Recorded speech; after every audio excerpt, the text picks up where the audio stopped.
हाँ जी, अपने पढ़ रहे थे संविदा विधि, जिसके अंदर जो कॉन्ट्रैक्ट फर्स्ट है, law of contract, general principle and specific relief act. तो इसमें लास्ट में अपने टॉपिक किया था फ्री कंसेंट क्या होता है, कंसिडरेशन भी अपना हो गया था। उसके बाद आपका टॉपिक आता है कि उन एग्रीमेंट के बारे में बताइए जो इस कॉन्ट्रैक्ट लॉ के अंदर सेक्शन 25 से लेकर 30 तक शून्य माना गया। शून्य मतलब वॉइड। वॉइड का मतलब क्या होता है? जीरो, जिसका कोई अस्तित्व नहीं होता, वॉइड। एक होता है वैलिड, एक होता है वॉइडेबल, एक होता है वॉइड। वैलिड मतलब जो सही है, सारी कंडीशन फुलफिल है, ओके है। वॉइडेबल मतलब शून्य करनी है, मतलब कुछ एक उसके अंदर ऐसी चीजें होती हैं कि जिन आधारों पर, कुछ एक आधार ऐसी होते हैं कि जिन आधारों पर आप उस कॉन्ट्रैक्ट को कोर्ट में जाकर वॉइड डिक्लेयर करवा सकते हो। जैसे विदाउट फ्री कंसेंट, ठीक है, कॉन्ट्रैक्ट एग्रीमेंट इज वॉइड। ऐसे ही वॉइड कॉन्ट्रैक्ट भी होते हैं, वॉइड एग्रीमेंट, ठीक है। वॉइड एग्रीमेंट मतलब शून्य। सेक्शन 25 से लेकर 30 में इनका उल्लेख किया गया है। कहते कि वो करार जो विधिवत प्रवर्तनीय नहीं हो, शून्य कहलाता है। An agreement not enforceable by law is said to be void. Zero है, सीधी सी बात है। जिनका प्रवर्तन बाय लॉ नहीं हो सकता, ठीक है, मतलब लॉ की नजरों में सही नहीं है, सीधी सी बात है, तो वो एग्रीमेंट क्या होते हैं? वॉइड। अब उसमें से जो पहला है वो आता है प्रतिफल के बिना करार, विदाउट, आप कह सकते हो, कंसीडरेशन। जो एग्रीमेंट क्या होते हैं? वॉइड होते हैं। प्रतिफल के बिना करार शून्य होते हैं, लेकिन इसके एक्सेप्शन है, अपवाद है। हाँ जी, कौन से अपवाद हैं बताइए? आपको पहले करवाया। हाँ जी, लव एंड अफेक्शन में किया गया एग्रीमेंट, अगर पार्टियों के बीच में रिश्ता ऐसा है, जैसे पति पत्नी का, फादर सन का, ठीक है, तो ये ऐसे रिश्ते हैं, इसके अंदर विदाउट कंसीडरेशन एग्रीमेंट हो सकता है। हाँ जी, और कौन सा है एग्रीमेंट जो विदाउट कंसीडरेशन वैलिड माना गया है?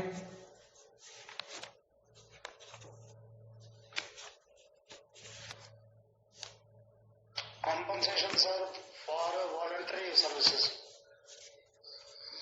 कंपनसेशन फॉर वॉलंटरी सर्विस, आप वही कह सकते हो कि ये मान लो भी पास्ट के अंदर अगर आपने किसी को सर्विस प्रोवाइड करवा दी है और उसके लिए वो आज प्रॉमिस कर रहा है कि हाँ भी मैं आपको, आपका जो भी पैसा लगा है मैं दूंगा, तो यहां पर जब प्रॉमिस किया जा रहा है उस समय कंसीडरेशन नहीं है, लेकिन पास्ट में दे दिया गया है, तो वहां पर चाहे वो देखने में विदाउट कंसीडरेशन है लेकिन होता है, ठीक है, और वो भी एग्रीमेंट विदाउट कंसीडरेशन वैलिड माना गया है। दूसरा एग्रीमेंट क्या है? विवाह का अवरोधित करार, मतलब ऐसे एग्रीमेंट रिस्ट्रेन टू मैरिज, मतलब रिस्ट्रेन टू मैरिज, किसी मैरिज को रोकने वाले करार, किसी मैरिज में बाधा डालने वाले करार।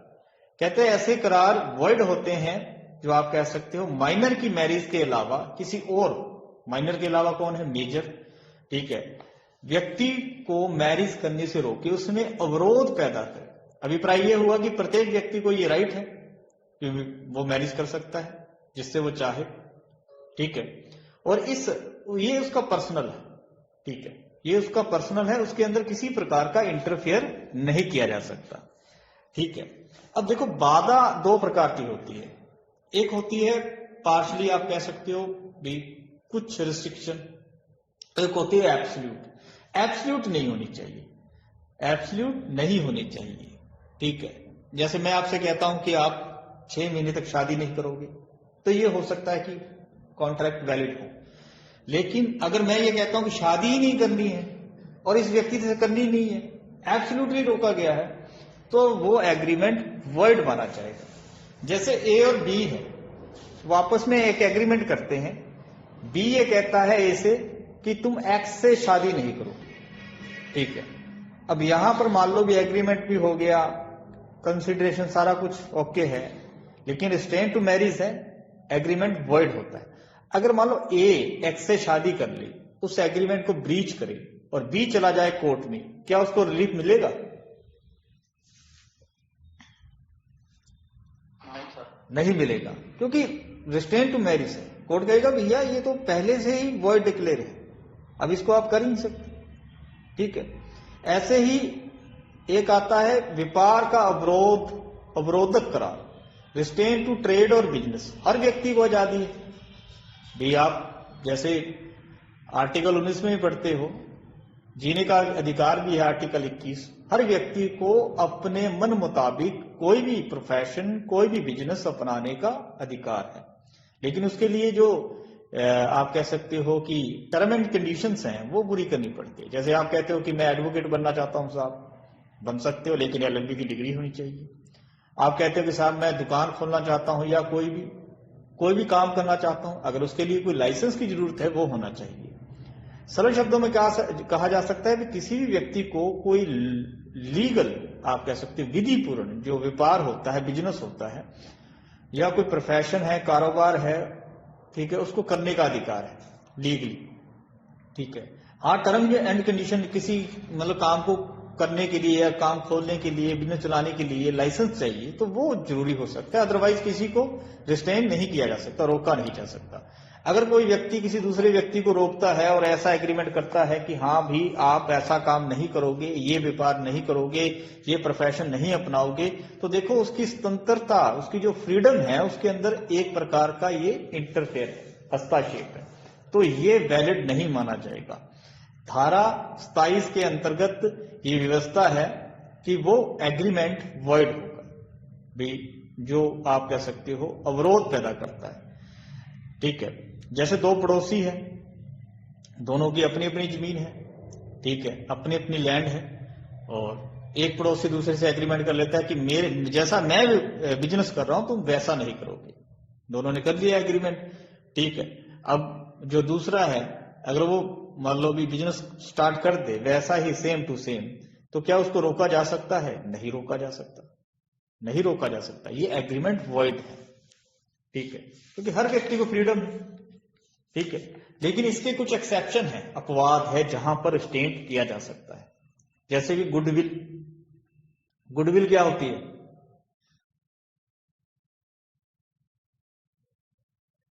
दुकान का या बिजनेस का या एजेंसी का नाम चलता है, हाँ प्रोडक्ट बिकते हैं। हाँ, भी कोई आपका व्यापार है, प्रोफेशन है या कारोबार है, उसकी एक गुडविल है। ठीक है, अगर आप गुडविल को सेल कर देते हो, बेच देते हो, उसका पैसा ले लिया आपने, अब जो आप कह सकते हो बायर है, खरीदने वाला है, वो रिस्ट्रिक्शन लगा सकता है, रिस्ट्रेन कर सकता है कि भैया आप ऐसा काम इस एरिया में नहीं करोगे। जैसे आपकी कोई दुकान है, ठीक है, उसका एक नाम है, एक लोगो है, आप उसको बेच देते हो किसी व्यक्ति को, ठीक है, तो वो खरीदने वाला व्यक्ति सीधी सी बात है रोक लगा देगा कि फ्यूचर के अंदर ऐसा मिलता जुलता काम या इस नाम से आप काम स्टार्ट नहीं करोगे। क्योंकि अगर आपने पैसा ही ले दिया है, फिर दोबारा से आप कोई वैसा ही काम स्टार्ट कर दो किसी और मतलब जगह के ऊपर, इसी एरिया के अंदर, तो फिर तो मतलब गुडविल खरीदने का उसको कोई फायदा नहीं होगा।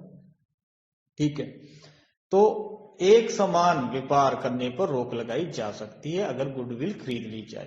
ठीक है, गुडविल मतलब एक लोगो, एक नाम। जैसे हच टू वोडाफोन हुआ था, अब हच की जो भी गुडविल है, मान लो भी इंडिया के अंदर वोडाफोन ने खरीद ली, और मान लो वोडाफोन के अंदर वही ग्राहक आ गए जो हच के थे। ठीक है, अब इसके बदले में हच ने पैसा लिया होगा, सीधी सी बात है। अब मान लो भी हच दोबारा से इंडिया के अंदर कोई नया लोगो लेकर आके कहे कि हाँ भी ये हच नया आ चुका है, तो फिर वोडाफोन को क्या फायदा होगा? तो वहां पर रोक लगाई जा सकती थी, रोक लगाई जा सकती थी। दूसरा है पार्टनरशिप एग्रीमेंट, भागीदार। देखो पार्टनरशिप जो एग्रीमेंट होता है, उसके अंदर जैसे आप चार व्यक्ति मिलकर एक व्यापार करने के लिए, बिजनेस करने के लिए, कोई भी काम खोलने के लिए पार्टनरशिप करते हो, कंट्रीब्यूशन करते हो, प्रॉपर्टी का आप कह सकते हो, पैसे का, और कहते हो कि इस बिजनेस को हम रन करेंगे, चलाएंगे, और जो भी इससे बेनिफिट्स होंगे उसको आपस में इक्वली बांट लेंगे।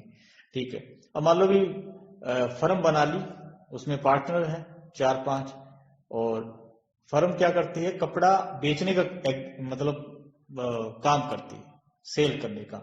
अब मान लो कि वहां पर जो एग्रीमेंट होता है पार्टनरशिप का, उसके अंदर ये कंडीशन रखी जा सकती है कि भैया इस फर्म से मिलता जुलता काम कोई पार्टनर पर्सनली नहीं करेगा। ऐसे तो मतलब पार्टनर जो है फर्म के, जो आप कह सकते हो कि उसके साथ जो बाहर की पार्टी है, बिजनेस करती है, जो उसके ग्राहक है, उसके पास पहुंच जाएगा कि मैं और सस्ता दे दूंगा, मुझसे ले लो। तो देखो यहां पर रोका तो जा रहा है उसको बिजनेस करने से, वे पर्सनली ये ऐसा मिलता जुलता बिजनेस नहीं करोगे, लेकिन ये वैलिड है, ये वैलिड है, ये लगाई जा सकती है रिस्ट्रिक्शन। ऐसे ही मान लो अगर फर्म का भागीदारी का, पार्टनरशिप का आप कह सकते हो कि विघटन होता है, डिसॉल्व होती है पार्टनरशिप, तो वहां पर भी कुछ समय के लिए रिस्ट्रिक्शन लगाई जा सकती है। भी फर्म के विघटन होने के बाद इतने समय तक कोई भी पार्टनर फर्म से मिलता जुलता काम नहीं करेगा। ठीक है, ठीक है, तो रिस्ट्रिक्शन लगाई जा सकती है, लेकिन एग्रीमेंट वैलिड होना चाहिए। उसके बाद है आप कह सकते हो सेक्शन 28 में क्या है, विधिक कार्रवाइयों में अवरोधक करार। विधिक कार्रवाइयों में अवरोधक करार क्या होते हैं? भी लीगल प्रोसीडिंग के अंदर कोई भी रुकावट पैदा करने वाले करार वॉइड होते हैं, एग्रीमेंट वॉइड होते हैं। भी हर व्यक्ति का ये अधिकार होता है कि अगर उसके किसी राइट का वायलेशन हुआ है, उसका अधिकार जो वायलेट हुआ है, तो उसका लीगली राइट है कि वो कोर्ट में जाए और अपना दावा पेश करे। अब किसी भी एग्रीमेंट द्वारा, किसी भी समझौते द्वारा, किसी भी करार द्वारा अगर आप किसी प्रकार का उस पर रोक लगाते हो, तो वो एग्रीमेंट क्या माना जाएगा? जीरो माना जाएगा, शून्य माना जाएगा। ठीक है, जीरो माना जाएगा, शून्य माना जाएगा।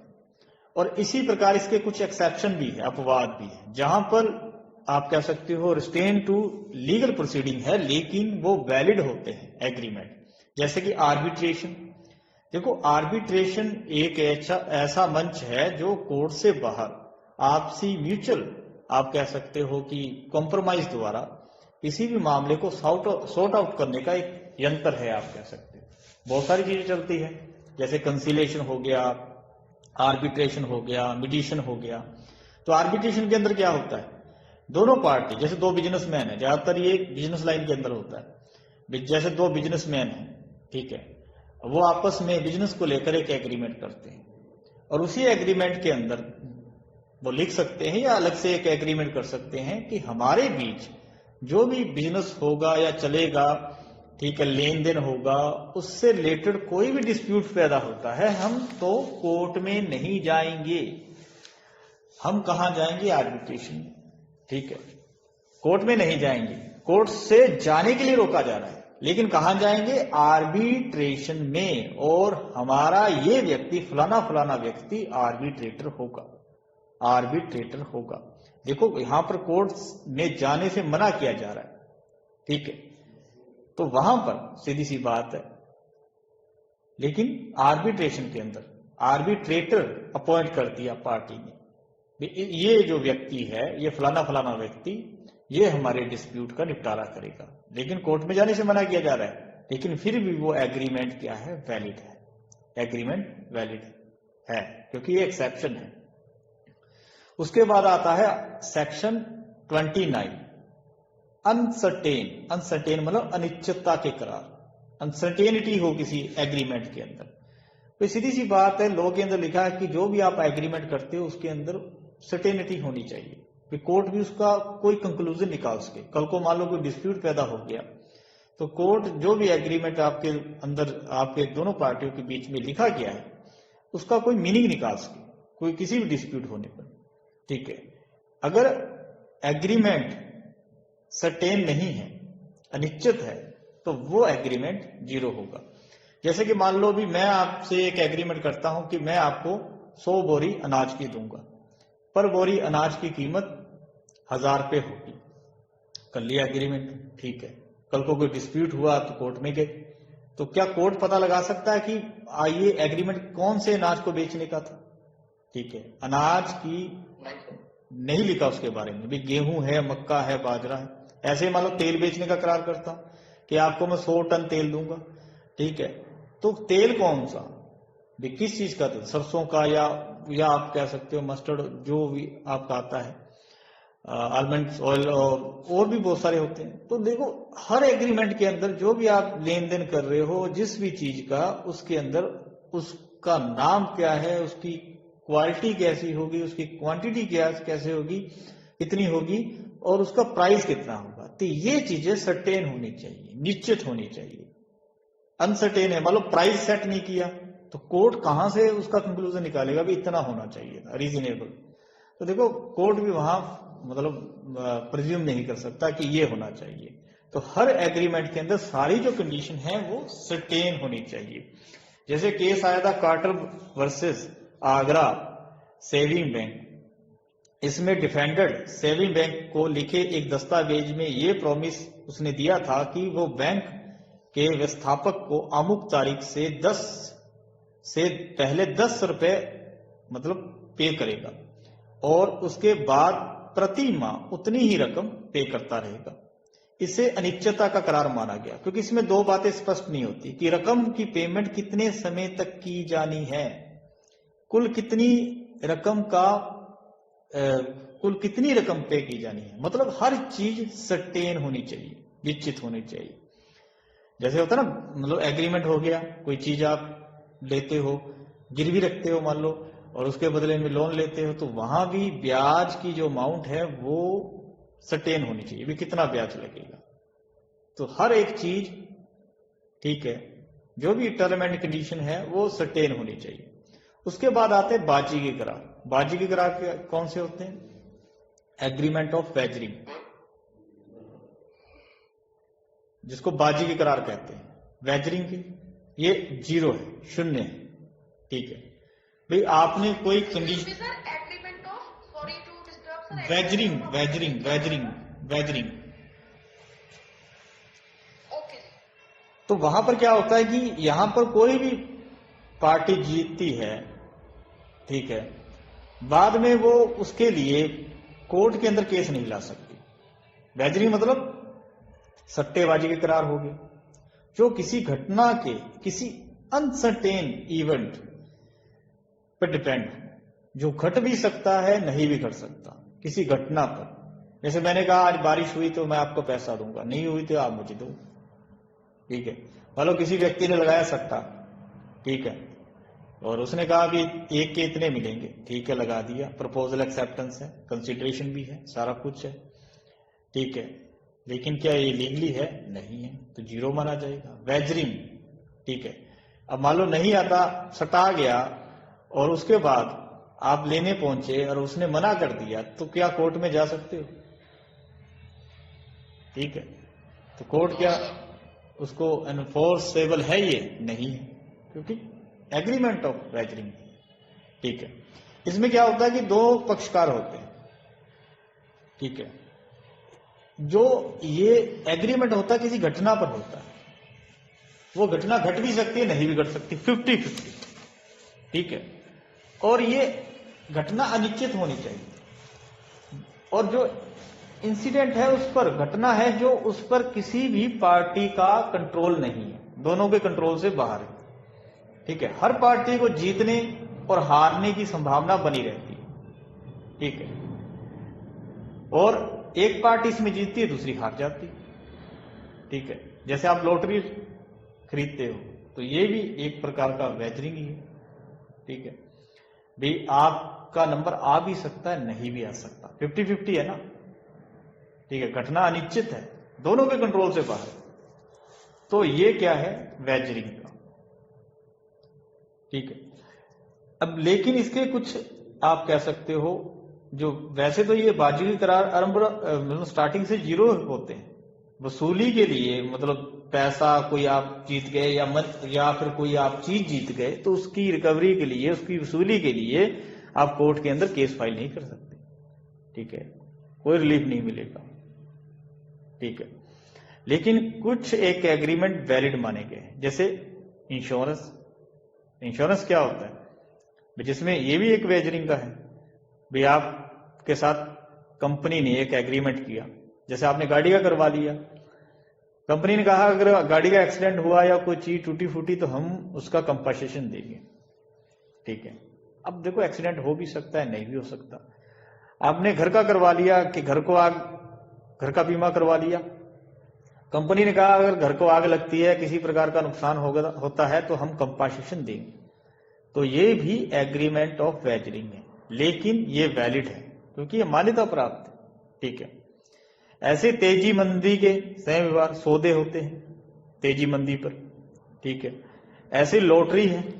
अब जो लॉटरी है उसके अंदर दो चीजें हैं, जैसे एक तो है आईपीसी, इंडियन पेनल कोड 1860, ठीक है, भारतीय दंड संहिता। आईपीसी क्या है, कौन सा सब्जेक्ट है? आईपीसी के बारे में पता ही होगा आपको।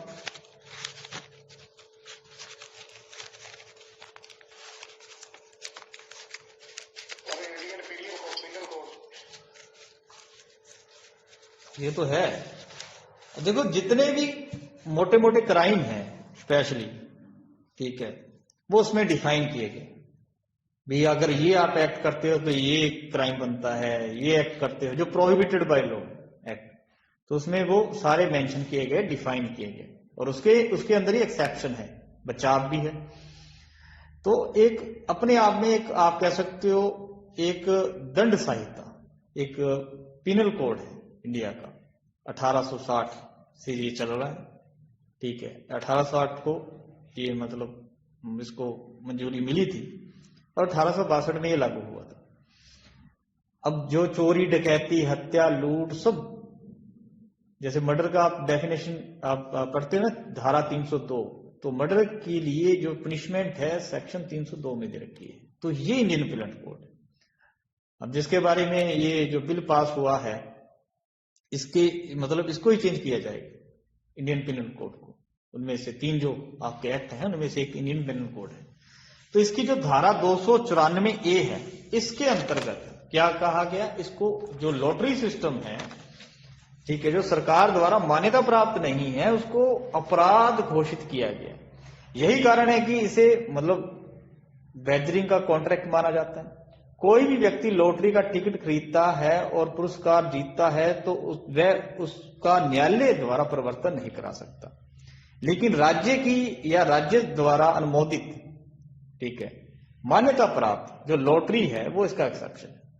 अब जो सरकार द्वारा मान्यता प्राप्त है वो तो वैलिड है, चाहे वो वेजरिंग के हैं वो वैलिड है। जैसे Punjab state Lohri bumper, Punjab state Diwali bumper, ये निकलते हैं ना, तो ये भी देखो वेजरिंग के है, लॉटरी सिस्टम ही है, लेकिन ये सरकार द्वारा मान्यता प्राप्त है। अदरवाइज जैसे कहीं प्राइवेट खोल लेते हैं ना अपना लॉटरी सिस्टम सा, ठीक है, भी ये आप इसके अंदर इतनी इन्वेस्टमेंट करें महीने की, या ये टिकट खरीदें और इसमें ये इनाम है, तो देखो वो दंडनीय अपराध है, पनिशेबल है। आईपीसी के अंदर एक क्राइम माना गया है अगर सरकार द्वारा मान्यता प्राप्त नहीं है। 294 294A आईपीसी, ठीक है। उसके अलावा चिट फंड और कच्ची आड़, पक्की आड़, तो ये भी एक सौदे होते हैं, ठीक है, एक वैधानिक तरीका है, ठीक है, और है तो चाहे वेजरिंग, लेकिन इनको कहीं ना कहीं मतलब वैलिड माना गया है। तो ये एक्सेप्शन है किसके, कॉन्ट्रैक्ट ऑफ वेजरिंग के। बीमा हो गया, उसके अलावा लॉटरी होगी जो सरकार द्वारा मान्यता प्राप्त है, तो ये है तो वेजरिंग के, लेकिन ये वैलिड माने जाते हैं। तो ये हो गए आपके एग्रीमेंट, कौन से, जो वॉइड डिक्लेयर किए गए। तो पहला कौन सा आता है, सेक्शन 25, विदाउट कंसिडरेशन।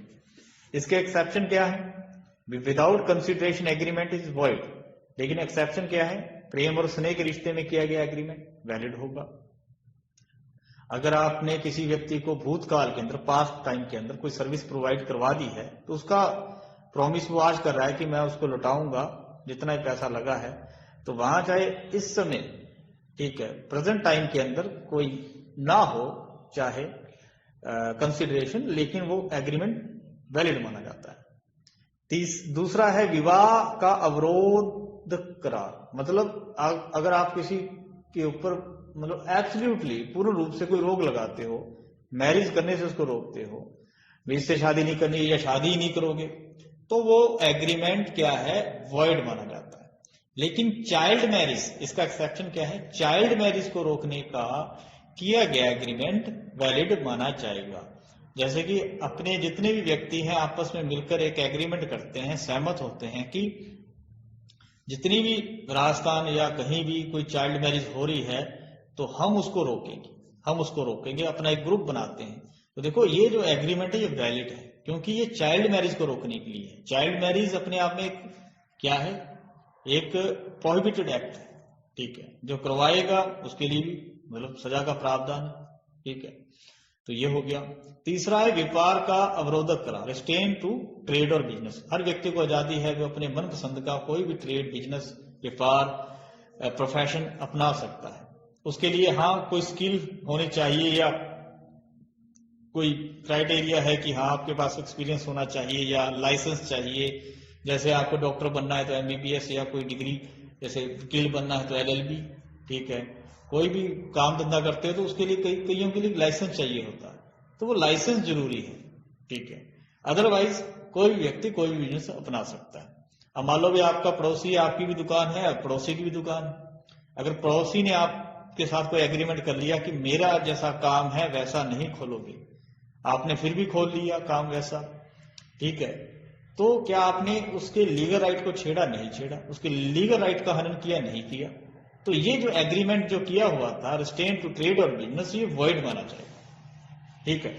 उसके बाद आ गया, इसके कुछ एक्सेप्शन भी हैं, जैसे कि गुडविल बेच देते हो अपने लोगों, या पार्टनर अपने बीच में एक एग्रीमेंट करते हैं कि ये पार्टनरशिप है हमारी, इसमें ये काम करेंगे। और सीधी सी बात है कि कोई भी पार्टनर पर्सनली पार्टनरशिप के अंदर जो काम होगा उससे मिलता जुलता काम नहीं कर सकते, ठीक है। उसके बाद ये भी है कि अगर पार्टनरशिप के अंदर ये भी रोक लगाई जा सकती है कि डिसॉल्व होने पर फर्म के कुछ टाइम तक कोई भी फर्म के साथ मिलता जुलता काम नहीं करेगा। उसके बाद है section 28, restraint to legal proceeding. हर व्यक्ति को यह अधिकार है कि अगर उसके किसी भी राइट का वायलेशन होता है, उसका कोई भी अधिकार वायलेट होता है, तो वो कोर्ट में दस्तक दे सकता है, ठीक है। कोर्ट में जाने का, अपने अधिकार को एग्जीक्यूट करवाने का हर व्यक्ति को राइट है। आप किसी भी एग्रीमेंट द्वारा इस राइट को रोक नहीं सकते कि मेरे विरुद्ध केस नहीं करोगे, लिखो, या फिर कह सकते हो कि हाँ कभी भी कोर्ट में जा सकते हैं, ये भी नहीं कर सकते, क्योंकि ये लिमिटेशन एक्ट के जो प्रोविजन है उसको ब्रीच कर रही है, ठीक है। तो सीधी सी बात है, वैधानिक कार्रवाइयों को नहीं रोका जा सकता, ठीक है। अगर कोई एग्रीमेंट होता है ऐसी कार्रवाइयों को रोकने का तो वो वॉइड माना जाता है। उसके बाद है, इसके एक्सेप्शन भी है कि जहां पर कोर्ट में जाने से रोका गया लेकिन वो एग्रीमेंट वैलिड होते हैं, जैसे कि आर्बिट्रेशन। दोनों ने मिलकर एक एग्रीमेंट कर लिया कि हमारे बीच में कोई भी डिस्प्यूट होगा इन फ्यूचर तो हम कोर्ट में नहीं जाएंगे, हम आर्बिट्रेशन के अंदर जाएंगे और ये व्यक्ति हमारा आर्बिट्रेटर होगा। आर्बिट्रेटर मतलब निर्णायक, दोनों ही जो पार्टी है उसके द्वारा ऐसा व्यक्ति चुना जाता है। उसके बाद आता है अनिश्चितता का करार, अनसर्टेन। अनसर्टेन मतलब जहां पर निश्चित नहीं है, निश्चित नहीं है, कुछ निश्चित नहीं है। जब भी कोई आप एग्रीमेंट करते हो उसके अंदर कोई भी चीज बेचने और खरीदने का एग्रीमेंट होता है तो वो सारी चीजें सर्टेन होनी चाहिए। सर्टेन मतलब क्या चीज बेची जा रही है, उसकी क्वालिटी क्या होगी, क्वांटिटी क्या होगी, रेट और प्राइस क्या होगा, तो वो सारी चीजें मतलब सर्टेन होनी चाहिए। अगर सर्टेन नहीं है तो कोर्ट भी उसका कोई मीनिंग नहीं निकाल सकता। अब मान लो तेल बेचने का करार हुआ कि 100 टन तेल दूंगा, लेकिन तेल की क्वालिटी नहीं लिखी, कौन सा तेल होगा, ठीक है। तो वहां पर सीधी सी बात है, क्या कोर्ट भी पता लगा सकता है यहां पर ये सरसों का तेल होगा या ये था, तो पार्टी तो कोई भी मांग सकती है कि साहब ये यहां तो बादाम का तेल था, दिलवाया जाए, ठीक है। तो ये है, तो वहां पर कोर्ट भी उसका पता नहीं लगा सकता, ठीक है। तो ऐसे एग्रीमेंट जीरो होते, जीरो, शून्य। ठीक है। उसके बाद आ गया, आप कह सकते हो agreement by way of wager, void, सीधी सी बात, पद्दम के करार, इसको बाजी के करार कहा जाता है। भी किसी कंडीशन, कोई शर्त लगाना या कोई हार जीत जिसके अंदर है, ठीक है, वो एग्रीमेंट जीरो है, शून्य है। जैसे सट्टा लगाया, आ गया, अगले वाला पैसा नहीं दे रहा, क्या आप कोर्ट में जा सकते हो? कोर्ट में नहीं जा सकते। क्या एनफोर्सेबल है ये? नहीं है, सीधी सी बात है, इलीगल है, नहीं हो सकता, ये वैलिड नहीं है, ठीक है। और बहुत सारे एग्जाम्पल है इसके दे रखे, ठीक है। इनाम की राशि पाने के लिए या इनाम की जो भी प्रॉपर्टी है पाने के लिए आप कोर्ट में नहीं जा सकते, वॉइड एब इनिशियो, आरंभता ही शून्य है ये, ठीक है। लेकिन कई हैं जो देखने में लगते हैं बैजरिंग के, ठीक है, लेकिन है वो वैलिड। जैसे कि बीमा एग्रीमेंट, इंश्योरेंस करवा लिया, तो देखो इंश्योरेंस में क्या होता है, घटना हो भी सकती है, नहीं भी हो सकती। घटना हुई तो मिलेगा, नहीं हुई तो नहीं मिलेगा, सीधी सी बात है, ठीक है। ऐसे तेजी मंदी के शेयर हुआ, ऐसे लॉटरी सिस्टम, जो लॉटरी सिस्टम सरकार द्वारा मान्यता प्राप्त है, वहां तो वो एग्रीमेंट वैलिड है। अगर जो मान्यता प्राप्त नहीं है, जैसे कई लोग प्राइवेट अपना खोल लेते हैं लॉटरी, ठीक है, ये साहब ये इनाम निकलेगा, ये वो वॉइड एग्रीमेंट है, ठीक है। और ये क्राइम भी है, प्रोहिबिटेड बाय लॉ है, आईपीसी सेक्शन 294A 294A के अंदर एक दंडनीय अपराध है, पुनिशेबल भी होगा बंदा। तो ये हो गया आपके एग्रीमेंट जो वॉइड डिक्लेयर किए गए। हाँ जी, क्लियर हुआ? Yes sir.